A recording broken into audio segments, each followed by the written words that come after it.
Number two, to your point, the fact that he literally let the press and his own staff, right? This is Marco Rubio, fly on a potentially compromised plane, Pierce, right? Without informing them. This is the key thing, right? Because if any president had done this, and I've criticized Biden when it comes to Israel, I've criticized Biden when it comes to Merrick Garland. Any president, had they started an illegal, unwinnable war, had lost the war, and then been escorted out, already people would be saying this is a sign of weakness. But number two, what he should have done is the following. Something's wrong with Air Force One. There's a technical glitch. Folks, we're going to be flying in the other plane just for our safety. Come on, everyone, the staff, Marco Rubio, the press, come on. Instead, he literally abandons them, runs away in a catering truck, and lets that plane, with not just the press, but his own staff, fly, assuming that Donald Trump was on the plane, and furthermore, completely blind and oblivious to the fact that there was a credible assassination plot. There is one part of this Trump plane story that the right wants you to ignore. And no, it isn't the fact that Donald Trump was secretly moved off a plane. If the Secret Service believed the president was facing a serious assassination threat, of course they should protect him. That's not controversial. The real question is this: why were journalists and members of Trump's own staff apparently left sitting on the decoy plane without knowing what was happening? Because according to reporting, Trump was secretly moved from Air Force One to another aircraft, using a catering truck while the original plane continued with members of the press and senior aides aboard. And here's where this gets even more disturbing. The administration's defenders are basically telling us that the press couldn't be trusted with the information because they might leak it. So apparently the solution was keep the people on the potentially targeted plane in the dark. That is the part I want to focus on today. Because this isn't really about whether Trump looked scared. It's about what happens when a president's obsession with secrecy and loyalty starts colliding with the basic responsibility to protect the people working around him. And if you believe presidents should be accountable to the people they serve, not protected from accountability by an entire political machine, subscribe to The Honest Perspective. I'm Neil. This is The Honest Perspective. Power should never be above accountability. Let's get into it. Elijah, let me bring you in here. Look, in 2000, as I mentioned, President Clinton flew from India to Pakistan in an unmarked plane that followed the traditional Air Force One. The ruse was revealed when he disembarked from the second plane for a 6-hour visit marked by this extraordinary security. 3 years later, the White House claimed that George W. Bush would spend Thanksgiving in Texas, only to arrive in Baghdad in a blacked-out Air Force One. And in 2023, Joe Biden was also secretly taken to Ukraine with a slimmed-down press pool of one reporter and one photographer. So there's a lot of precedent for sort of skullduggery, if you like, for various reasons involving the security of the president and aircraft. The difference here is that in all three of those cases, the media on board were aware of the deception, but have been asked not to report it in real time. Now, the difference here is that none of the media were made aware of it. And I saw Barbara Starr on CNN earlier, who's someone I really respect, used to work with her, who's covered this kind of thing for many decades. She described it as completely unprecedented. So, are you comfortable with the fact that the media took off on this plane completely unaware of the direct threat against it? Yeah, first of all, Jojo, just want to say I appreciate your perspective. I mean, your room's nicely decorated, like I used to decorate back in like 9th grade, so it's very cute. But I also want to say, this is the bipartisan BS where you have JoJo taking this left wing. Yeah, she has this left wing, oh, this is bad because Trump's bad. And then you have Tyrus coming on, who I love. I love his commentary. He's going to defend Trump because he's a Fox News commentator. And this is the problem, and why democratic socialism is rising on the left, why national socialism is rising on the right. People really realistically see one issue here. The reason why Trump thinks he's under threat, and I was at the RNC during the last election when that threat came out from Iran, saying that Trump was going to be assassinated. The truth is probably there are Iranians who want to assassinate him, but where is he getting this intelligence from? All signs point towards Israeli intelligence. And the reason why Israel obviously has a vested interest in this is because the war is extremely unpopular, especially with individuals on the populist left, on the populist right, across the board, 35 years and younger. And so Trump said, if I'm assassinated, nuke them. Why would Iran want to risk assassinating Trump if it means their demise, a president that already called for the wiping out of the country. I don't think anyone under 35, this is an age gap issue, support that. Now, I have friends on the press corps for the White House. I have friends who were there, work for Semaphore and other publications. And even though I'm sorry, I'm going to apologize to them now, young people wouldn't give two shits if journalists were blown out of the sky. That's just the truth, because honestly, the press has been the enemy of the American people for too many decades now. And that's the risk that they take. And ultimately speaking, it's like, you know, they would have leaked information.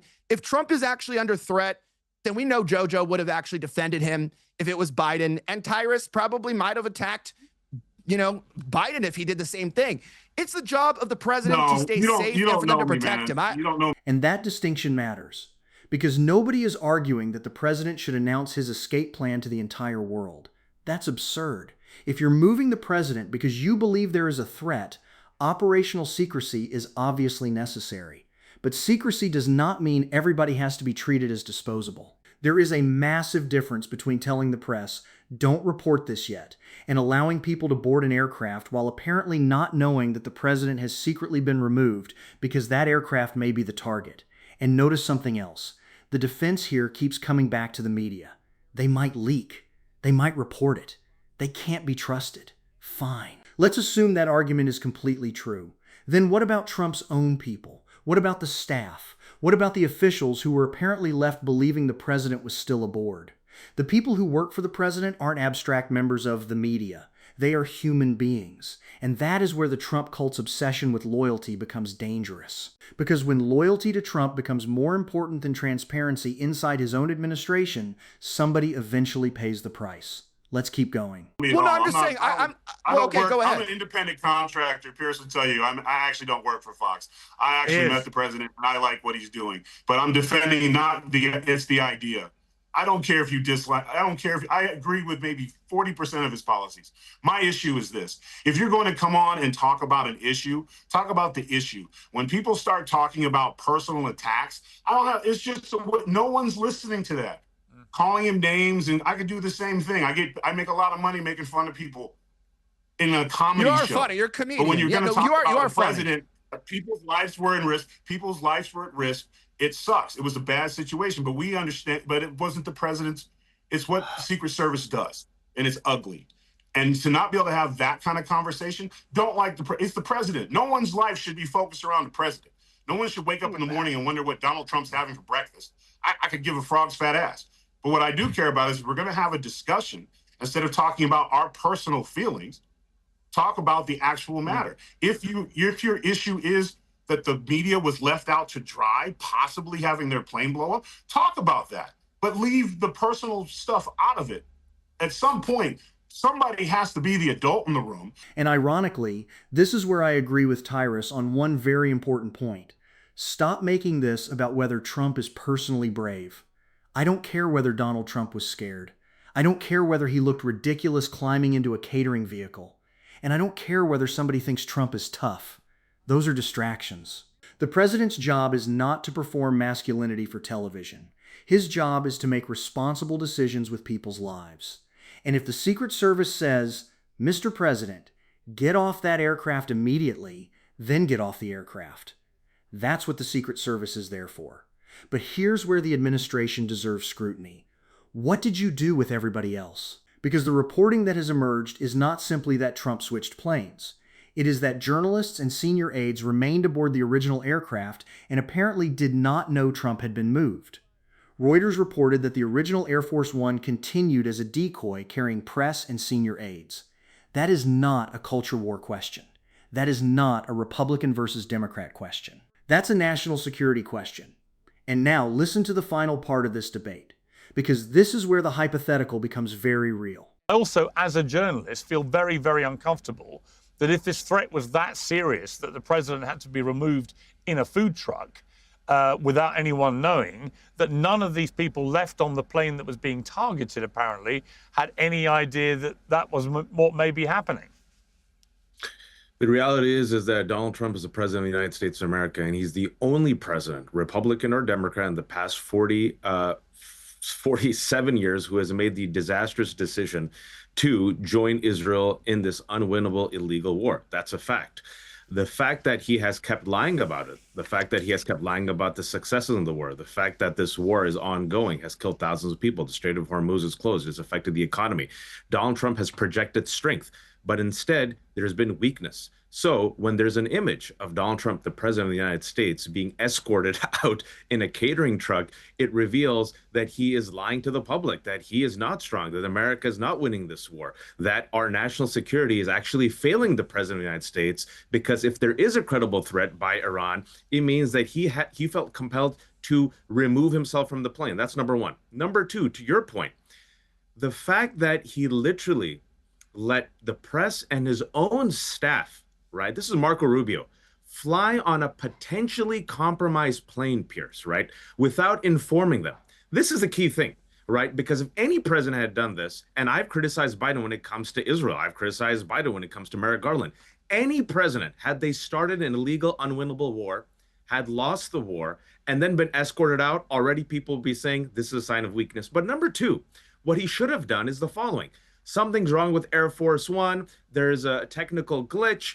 Folks, we're going to be flying in the other plane just for our safety. Come on, everyone, the staff, Marco Rubio, the press, come on. Instead, he literally abandons them, runs away in a catering truck, and lets that plane, with not just the press, but his own staff, fly, assuming that Donald Trump was on the plane, and furthermore, completely blind and oblivious to the fact that there was a credible assassination plot. So, God forbid, Pierce, suppose that credible assassination plot, right? Suppose, God forbid, that plane exploded. That means he literally abandoned them, like he's abandoning the country. And furthermore, I agree with you. I think if, God forbid, that plane would have blown up or been sabotaged, and forget even the journalists, even the staff, the civilians had died, I think it would have been a tragedy. And I don't think Americans are psychopaths. I think they would have said, we need a full investigation. We need transparency. Even if we don't like the press, even if we don't like Marco Rubio, how could this be such a cluster F of a national security, right? That you allowed these people to die and or face security threats while the president was safely escorted away. And I think that would be a massive scandal, regardless of who's president. And that's the real issue. This isn't about whether Donald Trump should have been protected. Of course he should have. If the Secret Service believed there was a credible threat, getting the president to safety was their job. But that doesn't answer the question we just watched. Why were the people on that aircraft apparently left in the dark? Because this wasn't just the press. Trump's own staff were reportedly on that plane too. And if the threat was serious enough to secretly remove the president, then everyone else exposed to that threat deserves some very serious answers. And I want to be very clear about something. You don't have to hate Trump to think this is unacceptable. You don't have to believe Trump is a coward. You don't even have to believe the original intelligence was completely reliable. You simply have to believe that American lives matter. That's the standard. And there's an even bigger problem here. The defense we've heard is basically that the media couldn't be told because they might leak the information. But think about what that means. The people around the president were apparently kept uninformed because secrecy was considered more important than telling them why they were being placed on a potentially dangerous aircraft. That deserves scrutiny. And we should absolutely investigate what the intelligence actually showed, because later reporting raised questions about how credible the Iranian threat really was. But whether that threat was highly credible, moderately credible, or ultimately wrong doesn't eliminate the responsibility. It makes the questions more important. Who knew? Who didn't? Who made the decision? And why weren't the people potentially exposed to the danger properly informed? Because here's what I refuse to accept. That protecting the president means everybody else becomes expendable. Trump is not a king. The people working around him are not disposable. Journalists aren't disposable. And ordinary Americans certainly aren't disposable. And this is where the Trump movement's obsession with loyalty becomes dangerous. The question shouldn't be, do you support Trump? The question should be, was this handled responsibly? If Biden had done this, I'd ask the same question. If Obama had done this, I'd ask the same question. And if Trump did it, I'm going to ask it now. Because accountability only means something when you apply it to the politicians you support. So yes, protect Donald Trump if there's a genuine threat, but protect everybody else too. And if you believe no president should ever be above accountability, subscribe to The Honest Perspective. I'm Neil. Power should answer to the people, not the other way around. That's The Honest Perspective. And that's where I'll leave you.